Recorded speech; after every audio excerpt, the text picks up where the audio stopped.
beautiful people. Got my chamomile tea. Ready for today's discussion. It's going to be a great time, and it's good to bring awareness to the things that different people are going through in their relationships. Betty na mezo. Happy Saturday. Shout out to Bettina. Thank you for tuning in, sis. What's an interesting notion is that, a lot of times we dismiss behaviors of others close to us, and, we should be a little bit, no, not a little bit, we should be a lot more kinder to people. We don't know the journeys and the things that they're going through in their day-to-day. I can't talk today. In their day-to-day. And it just goes a long way. Hey, Sarah! Hey, beautiful people. So today's guest is my dear sister, friend, sister, Cara Sendra. Beautiful soul, my sister infinitely. I was in her wedding, and she's taught me a lot just in life. Her heart is so pure, and she just always has this natural catering, giving nature to people who may not even deserve it. She just always exudes God's love to everyone, and she always just has that kind of energy, and I love that about her. Tay, hey Queen Tay, I see you. And I'm gonna bring you on, Cara. I see you, lovely, in about a minute. But I just wanted to kind of make the segue. Last week we had Yaz on, and she was talking about the things that she's gone through dealing with bipolar disorder.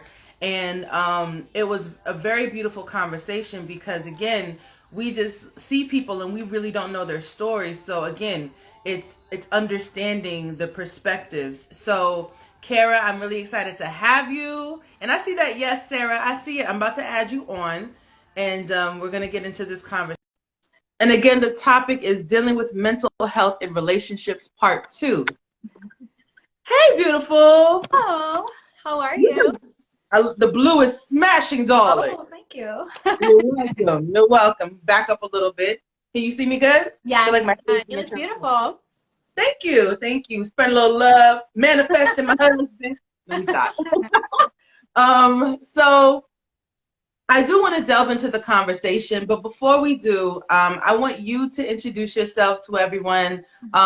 She's like a Jamaican with 10 jobs, but I want the world to know you, Cara, for who you are.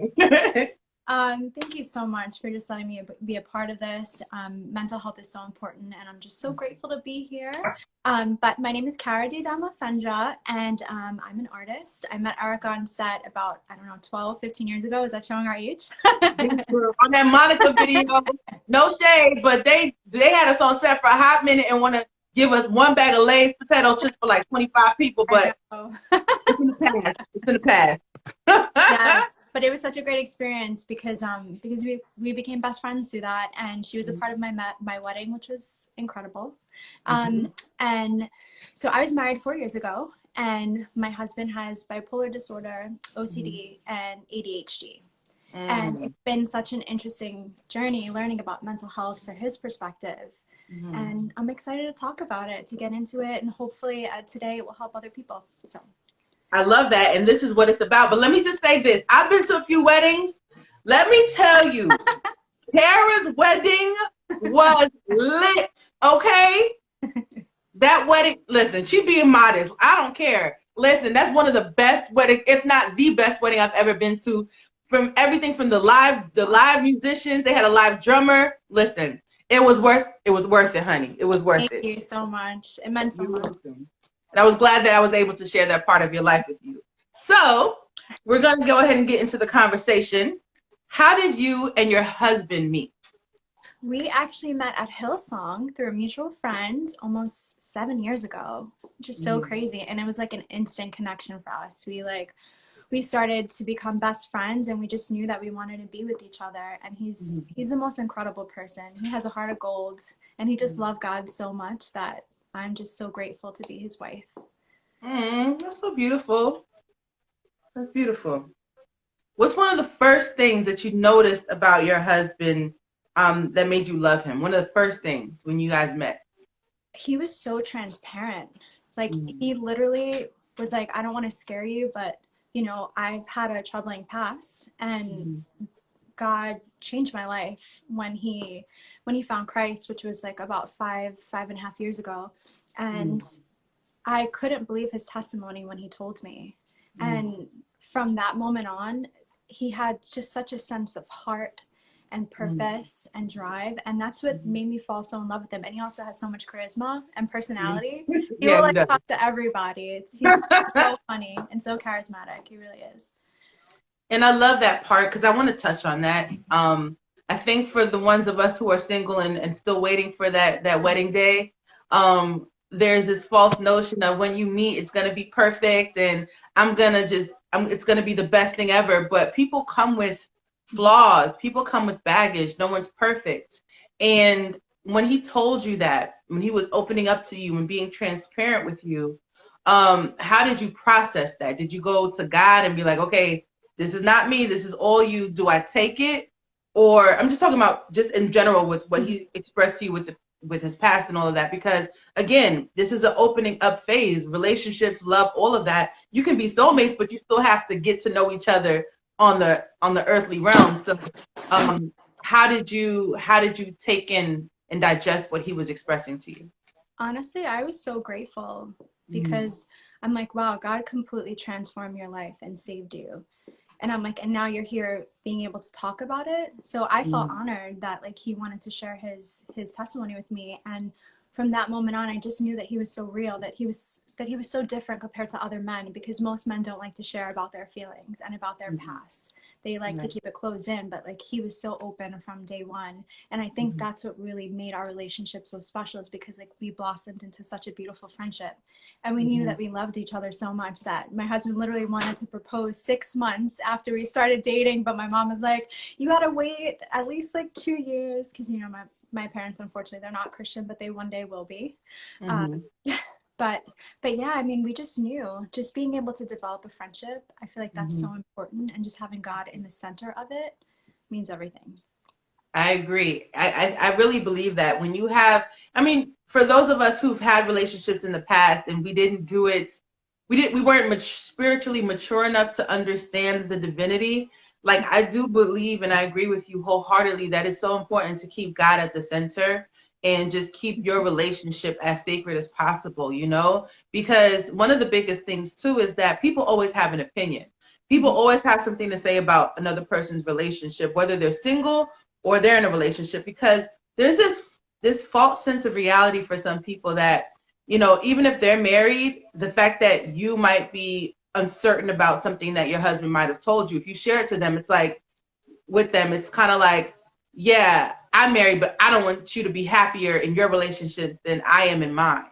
So it's very important to watch who your circle is and watch who you're sharing certain things with, because, you know, you already know the type of friend I am. You know, my friend, like any one of my sisters can talk to me about anything, because I don't judge the situation. I don't ever judge. You know, I have friends who will only tell me certain things and won't tell their other friends, because they come off with that, girl, you don't deserve that. You can do better, but what is better? You understand? And that's where keeping God first. If God says this is your husband, if this is who you're supposed to be with, then that's what you're supposed to do. That's who you're supposed to be with, you know? Absolutely. And I just think it goes a long way. So I just wanted to express that because it was on my heart. Thank you. For sure. So my big question is, how did you know he was the one? The one? Yes, Auntie. It was literally instant for us. I'm telling you, like, I've never met another man like him before. He literally opened up and just started talking to me the first day we met. And I was just like, there's something so different about him. Like, he just has this positive, beautiful energy from the past guys that I dated before. And I just knew he was special, you know, just the way that he approached me. And it was so cute because he didn't want to take me out on a date alone. He wanted to do a group date first, which I thought was really sweet. And then our first date winds up being, I met his mom and his aunt and his cousins unexpectedly. So it was like a little bit funny, but he was like, I'm going to marry you. And I was like, oh man, that's so sweet.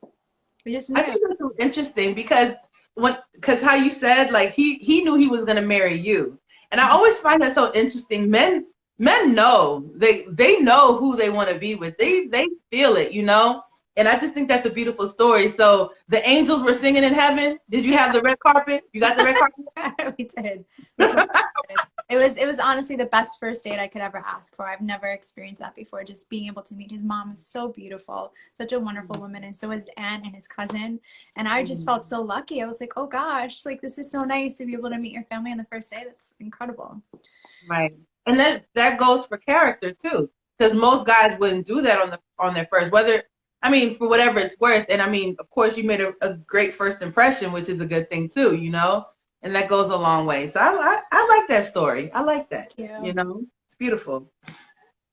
So I wanted to ask you, when did you first become aware of his diagnosis? And again, if you wouldn't mind reiterating what the diagnosis is.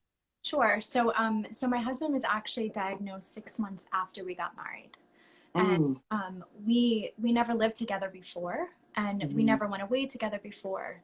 So we always just dated, and you couldn't really tell until we got married. And mhm, unfortunately, he has bipolar disorder, OCD, and ADHD. But mhm, 6 months into our marriage, I started noticing one day that like he didn't sleep for maybe 3 days, and he was very hyper. And mhm, I didn't understand. I was like, maybe you should try to go see a doctor. Is there something wrong? Maybe it's mhm, stress, so whatever's bothering you. And mhm, he thankfully was able to go see a doctor, and then that's when he was diagnosed with bipolar disorder, OCD, and then ADHD. And then mhm, we started with that, with a bunch of different medications just to try to stabilize his mood. So for those people who don't know, bipolar disorder has like hypermanic episodes and manic episodes. So the hypermanic episodes can last anywhere from like 2 to 7 days, which is mhm, crazy with someone who can't sleep. So if you can only mhm, imagine how distraught someone can be, like actually seeing that. And then the mhm, manic episodes can last for weeks mhm, sometimes. And it's when you're in a very depressive state and it's hard to get out of that state. mhm. I can only imagine that probably requires a lot of patience. And how did you process it? Like to know, like you said, I mean, you two didn't live together before. And I also want to touch on that too. Do you think it's important for couples, you know, looking to take their relationship to the next level, or engaged couples? Do you think it's important for them to live with one another before getting married? I mean, and this is just an honest conversation. Like, Of let's course, just be real about it all. We're adults, of course. okay? I mean, in hindsight, do you think that you would have preferred that maybe? You know what I'm saying? I mean, it's like shoulda, woulda, coulda, but at the end of the day, you two are married. But for the ones who aren't, would you suggest living together before getting married? Well, I know, I mean, speaking from a Christian perspective, like I always believe in marriage first, then living together. But I Mm-hmm. know that there's a lot of people that choose to live with one another before getting married. But I mean, Mm-hmm. everyone is in different situations, so you can't Mm-hmm. judge, you know? Right. But I would encourage them to really get a chance to know your spouse before you either get Mm-hmm. married or move in with them, because living with someone is just, it's completely different, especially when you live in New York and you live in such small quarters. You know, like it's so funny. We live in a very small apartment, a 1 bedroom studio apartment, and it's so funny when you go from living from such a big space to small space, how different it is, and Mm-hmm. how both of you operate differently. So it was a learning experience so far. I appreciate that honesty. And for me, again, waiting, waiting on the Lord. But I do I do feel like in my personal, like you said, it depends on the relationship, it depends on the person. Mhm, And I used to have that state of mind where it's like, well, God wouldn't want this and God wouldn't want that. But because I kind of see the world differently now and mhm, I've experienced enough, and you know, I feel like I've matured spiritually so much that mhm. um, you know, I could see the benefit of living with my soulmate before getting married. Personally, this is just me personally, because the things that I used to feel, I don't feel as much anymore. You know, the religious element of it, I just think of it more logically, because you do have to get to know a person, you know, and how they maneuver in the house, how they, you know, all of that. So I want to go back to um, how did you process the diagnosis? How did you process it? Like, were you afraid? Were you like, I don't know about this? Like, I mean, be transparent, be real, because Of course. again, you know, they say 90% of us have a mental disorder and don't even know it. So Mhm. again, he's just clinically diagnosed, but you know, we could all be diagnosed, undiagnosed, and not realize it. So I just wanted to ask you, how did you process that? So when he first told me, I was a bit in shock, you know, because I mean, that's so many different elements. Mm-hmm. But my instinct was to be like, are you okay? Like, how can we work on this together? So the first thing that I did was I decided to take NAMI classes. And for those who Mm-hmm. don't know, it's the National Alliance of Mental Illness. And they offer classes of support for spouses that have mental illness or for family members, peers that have mental illness. And it just completely changed my life. It helped me to better understand my husband and uh, how to just help him along his journey, because you know some days are really great and some days are very hard, you know. Mm-hmm. And at the end of the day, they didn't ask for this illness at all, Mm-hmm. and you want to be Mm-hmm. loving and supportive and caring throughout all of it. So how I can better help him was my goal, you know. And he was so thankful, because he was like, you know, he's like, we're in this together, you know, you're not Mm-hmm. alone. And I was Right. so grateful that we were able to share that together, you know. And it's been a learning process. Mm-hmm. And all honestly, it has not been easy, but Mm-hmm. having God in the middle and in the center, it really changed things for me. And just hearing, we also heard other people's perspectives that had mental Mm-hmm. illness, so just hearing their story too, it Mm-hmm. just made me so grateful that Joey wanted to get help, and he really wanted to build a future with me, which I thought was so wonderful, because you know we look forward to having kids one day and starting a family of our own. Auntie Erica. Yes, Auntie Erica. Go ahead, sorry. But yeah, I think it's so important for people to educate themselves about Mm-hmm. mental health, because you know, especially right now when we're in a pandemic, there's so many people that are hurting, and you know, you want to make sure you get the right support. Mm-hmm.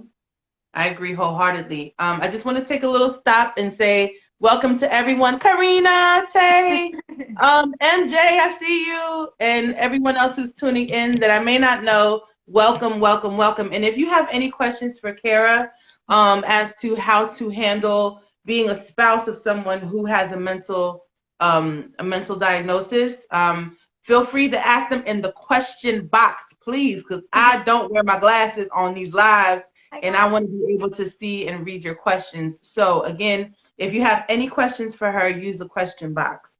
And I really love that. Can you talk about some of the things that NAMI advises you to do? And I'll ask that first, and then I'll ask a follow-up question. So, some of the first things that they ask is if your person wants support. So, like, there's a lot of people that decide not to go with medication, but they prefer to have medication. So, they want to make Mm-hmm. sure that whoever, you know, your spouse or your peer or your partner, that they're open and willing to get help. So that's the first thing, is like trying to get them the right doctors, the right psychiatrist, the right therapist. And then from there, we start like the process of healing, because medicine can be good and bad, because sometimes like it takes a lot of different medications in order to get the right one, because it has a Mm-hmm. lot of side effects.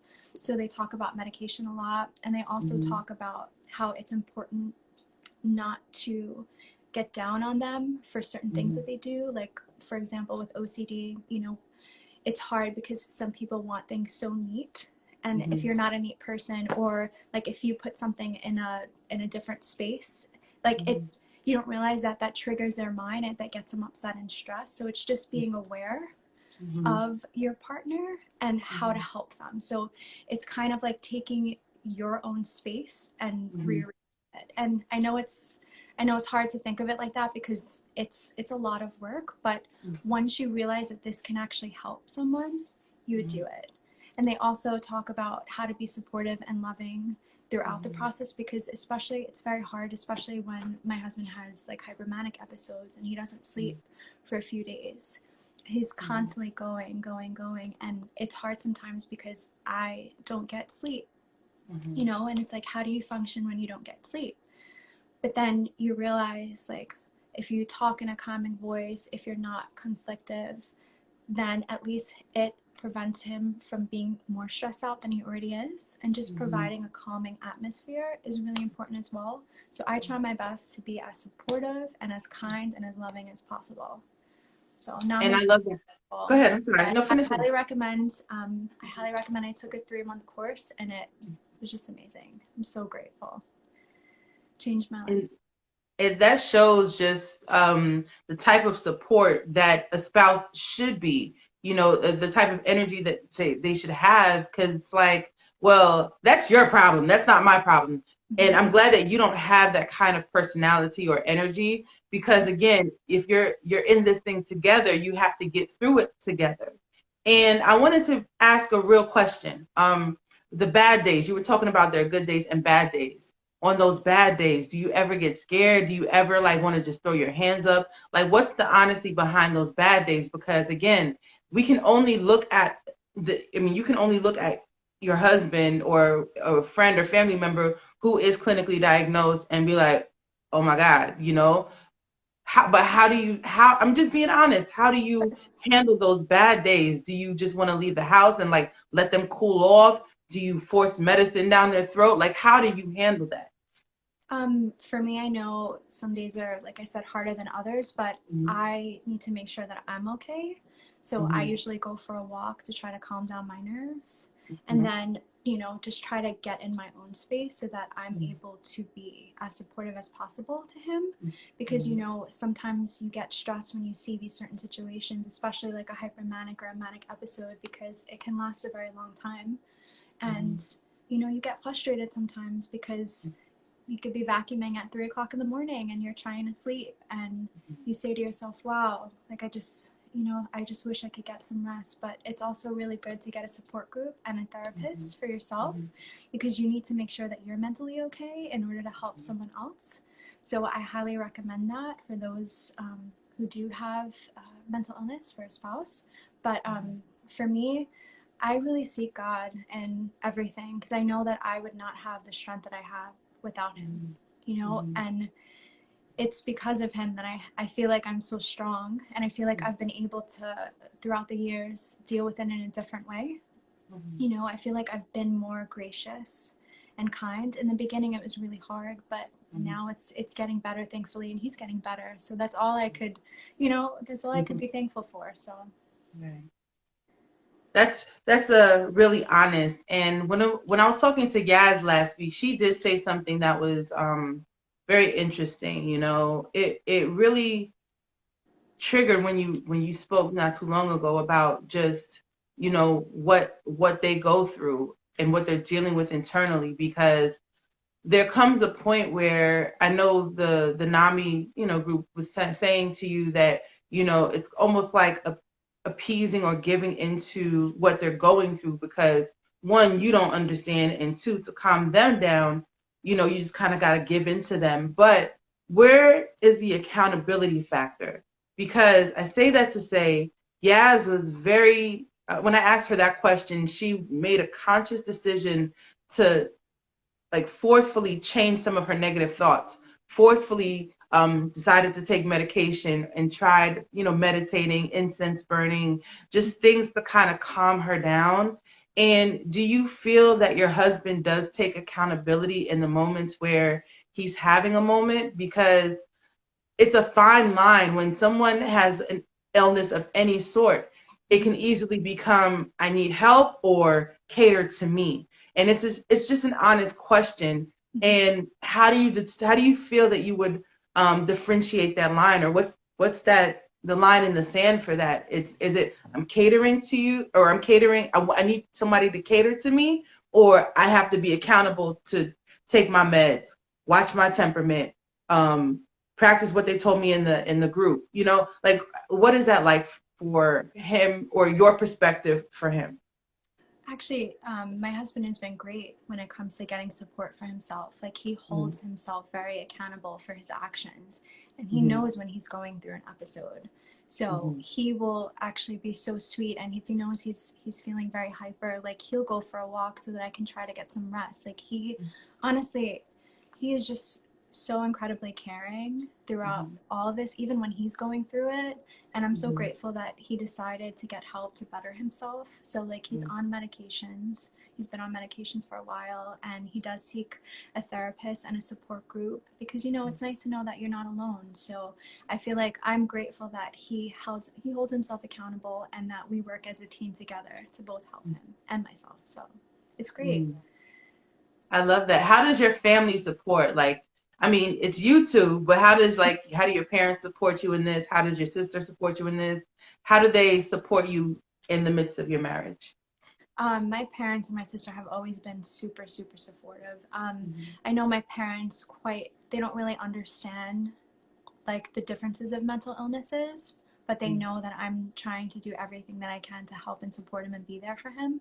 So they're Mm-hmm. like, we support you throughout this, which is so nice. And my sister is like my rock. You know, Dana's the absolute best. He's Yeah. She been there for is. me from day one, and it's just so nice to be able to have someone to talk to. Mm-hmm. And you know, she's always encouraging, like, however I can help, you let me know. So it's nice to know that you have a strong support system within this. And I'm so grateful that Joey loves Dana and my parents too, so like he's able to talk to them as well, which is really great. I respect that. I respect that so wholeheartedly. We have a question in the question box, Hi. so I'm going to go ahead and ask it.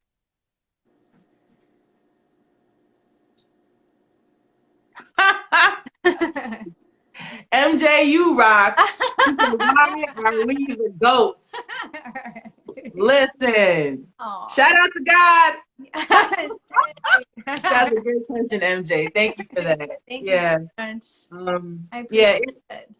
it goes a long way, and I'm glad.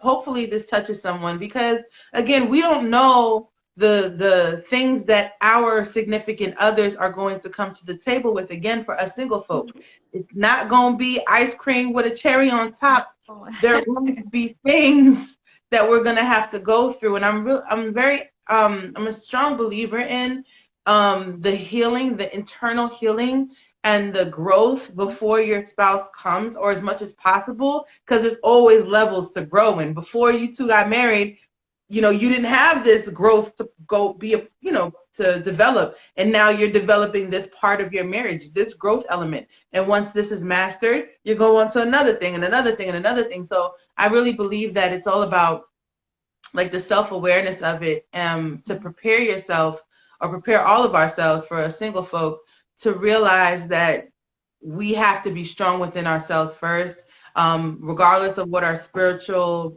relationship is. Make sure that's solid. Whoever you pray to, just make sure that's solid, and you are prepared for the next phases of life. So I appreciate that, Cara, for real. Absolutely. And it's um important to work on yourself regardless. I was gonna right. say before you get married, because once you get married, you know, things change. You join a union and you realize that, okay, he's different, I'm different. How do we work together to create the best partnership we can? You know, Right. so I want to encourage everyone just to take that time for themselves as well. Hmm. And this is where communication is a big factor too, Yeah. Because, if your spouse is battling with an illness, and they're not expressive, that's detrimental too. So, I mean, I'm grateful that he's open to being transparent and with communication in the battles of it all, because I feel like that's very, very important. So what are some advice, or what are some, yeah, I can't talk. Do you have advice for um spouses having to deal with it, and then advice for the individual going through it? So for spouses, I would definitely recommend to seek help. Mm-hmm. Take those classes at NAMI, they're free. Mm-hmm. And they teach you how to divert situations, how to better help your spouse or your loved one. It is NAMI.org. They have Mm-hmm. locations all over the United States, and they also have like Zoom calls now because we're in a pandemic. But it really did change my life. I mean, just being able to know that you're not alone going through this, and that there's been people who have been married to bipolar spouses for 35 years, and to see them successful with a family, it was so encouraging. Mm-hmm. So I just highly recommend them just to educate yourself, and also to make sure that they get help for themselves as well, because you know you can't help someone if you don't feel comfortable within yourself first. Mm-hmm. And for people who are battling mental illnesses, my heart is with you. I know it is not easy at all, but just know that we see you and that we love you and that we're here to support you. And if anyone ever wants to talk, or if I can help in any way, like, please feel free. I'll give my email, and I will direct you to the right place. So thank you so much.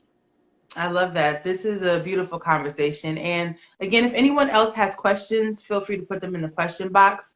But being that you've been to NAMI, and, you know, when it comes to, like you said, some couples have been married for 30 something years, what are some things that they've spoken to you about? You know, what are some things that they've suggested to you to kind of get through the whole process of the longevity of a marriage, you know? So they actually said some really funny things. They were like, don't sweat the small stuff. Don't ever sweat, because it's not worth it. You know what I mean? It's like, so many times you get upset over little things of like, oh, wait, why did I move this furniture like this? Or why are you wearing this? Or something stupid like that. And you realize, like, is that really important? No, it's not important.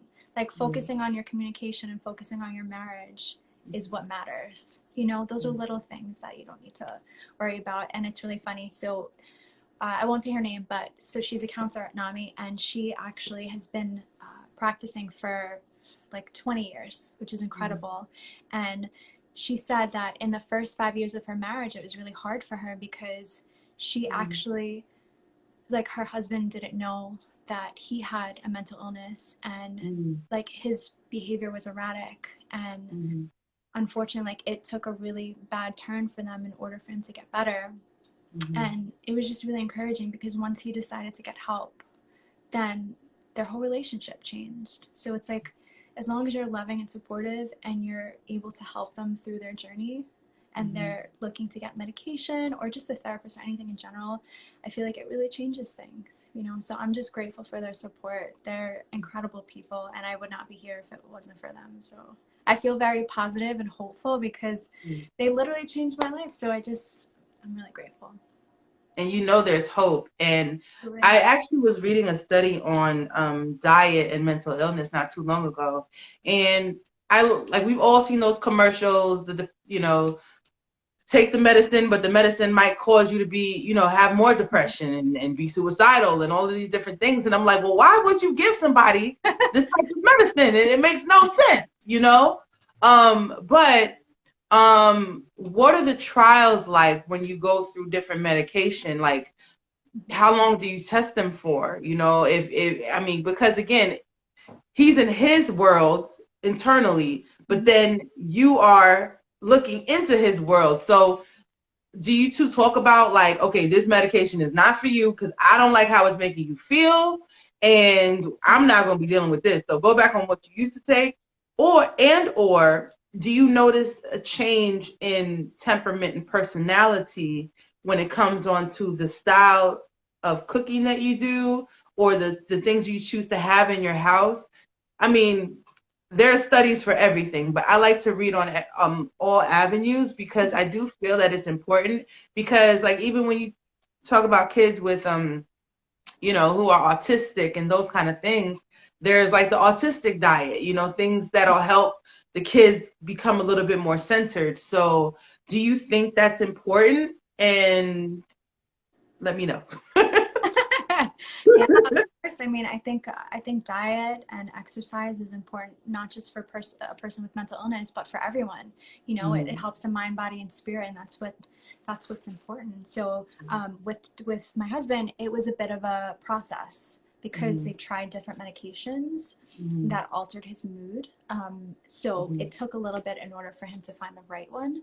But it's a hard process too, because sometimes, like, it makes them more mellow, or it makes them more hyper, it makes them more tense or stressed. So I think it's about just having also a relationship with your psychologist, and just letting them know, like, being as open as possible, because if you don't feel safe with the medications that you're taking, then obviously you wouldn't take them. But we did see a change when we changed our diet.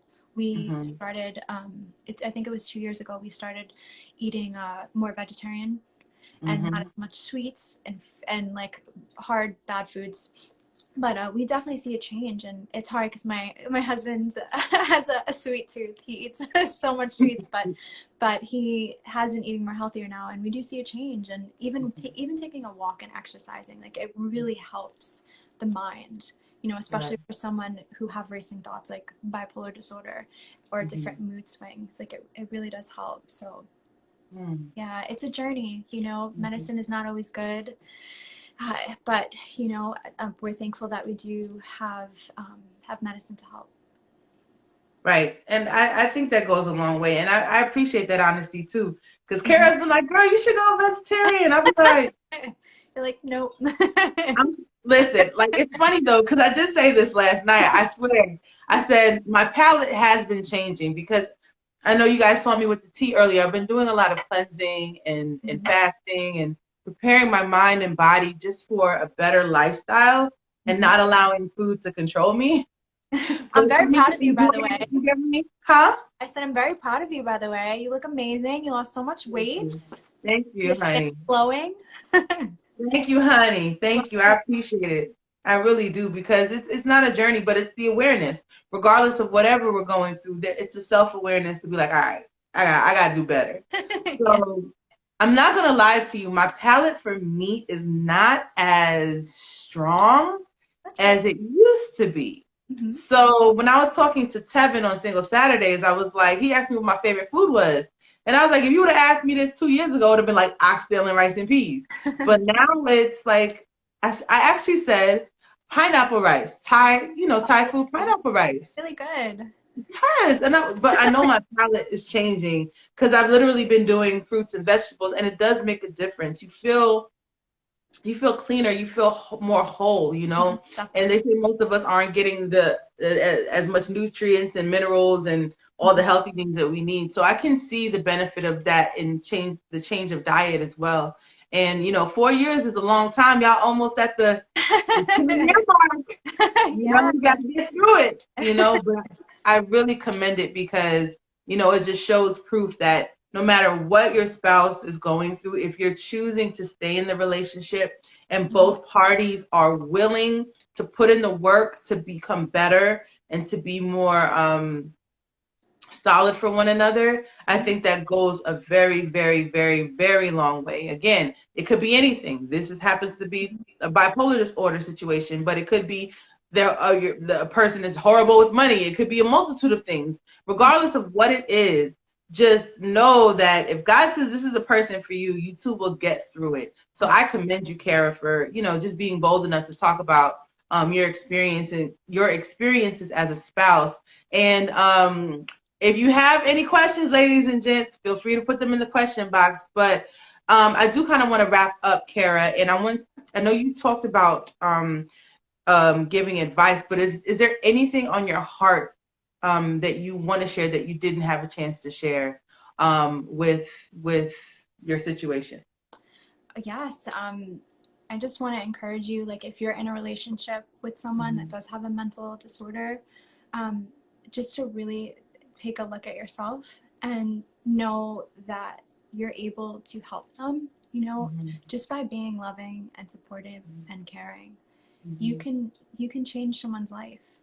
Mhm. Like my husband always tells me, like, you are one of the kindest women I've ever met, and he's like, no matter what you're going through, like, you're always so supportive and gracious, and he's like, that's what I love about you the most. And he's like, I don't know who else would be there for me like you have, and it's really special knowing that we both have each other like that, and that Mhm. our communication is so strong. So I would love to encourage all of you, um, definitely learn about mental health. It's really important. If you feel like you may be struggling with mental health, there are so many great outlets nowadays with NAMI that I said before, and there's so many therapists and support groups. I can send a bunch if you need, but yeah, I'm just so grateful to be able to share this journey with all of you, and I thank you for those who have supported us in our relationship. And on April 7th, we're gonna make 4 years, so I'm really excited. Yes. This question just popped into my spirit. I'm gonna ask it. What's something that the two of you do when he's having a moment Mhm. that is fun and it changes the mood in the apartment? Like, what are something that you two do together that raises the energy during before an episode happens or after an episode, but just to kind of build the energy back up? This might help someone. I just felt led to ask it. Oh, it's so funny. We'll just turn on music and start dancing in our small little apartment because it's just fun, you know? Why not? It's like if you feel some kind of stress, just put on music and start dancing. Why not? Lift your spirit and just go with it. I love that. I love that. What's your go-to song? Oh gosh, there's so many. We just literally just put on Spotify and whatever turns on just turns on. I love it. I'll be like Uncle Luke, but that's that Florida in me. But I really, really appreciate this conversation. I thank you, and you know I love you because we're gonna talk right after we get off this phone call. But I really hope that this resonated with anyone watching now or during the replays. Again, you know, never judge a book by its cover. You don't know what people go through. You don't know what happened to them as children. You don't know the triggers. So it's good to be mindful. It's good to be respectable to them and the people who are surrounding them. Don't just dismiss people like, I can't deal with that. Oh, you too much. I can't. That's not okay, because if the shoe was on the other foot, you would want someone to be patient with you, kind to you, love on you. And regardless of what the issue is, because we're all imperfect, you want someone to love you for who you are. So be kinder, and above all else, be kinder to yourself, and maybe you'll be able to attract the right type of person in your life. So, Cara, I love you, Sugar Plums. I love you too. Thank you so much. I remember a little act of kindness can go such a long way. So always keep that in mind. I'm so grateful so much, everyone, for tuning in. I hope you enjoyed. And thank you again. You're welcome. Exactly what she said. Bye, beautiful people. Bye, Have an amazing weekend. Bye. Thanks.